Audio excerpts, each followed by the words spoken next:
नमस्कार, आपण पाहता हिरकणी न्यूज.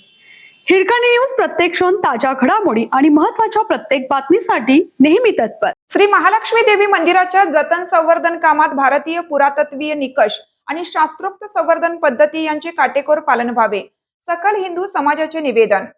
करवीर निवासिनी श्री महालक्ष्मी देवीचे मंदिर हे केवळ महाराष्ट्रातील नव्हे तर संपूर्ण भारतीय सांस्कृतिक परंपरेतील एक अत्यंत महत्त्वाचे श्रद्धास्थान आणि स्थापत्य वारसा स्मारक आहे.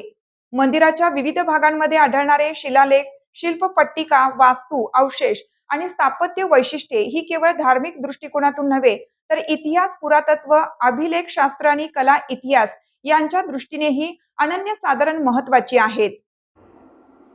त्यामुळे या मंदिराच्या जतन आणि संवर्धन याच्या प्रक्रियेत आंतरराष्ट्रीय वारसा संवर्धन तत्वे, भारतीय पुरातत्वीय निकष आणि शास्त्रोक्त संवर्धन पद्धतीचे काटेकोर पालन व्हावे या मागणीचं निवेदन सकल हिंदू समाजाच्या वतीनं निवासी उपजिल्हाधिकारी गजानन गुरव यांना देण्यात आलं.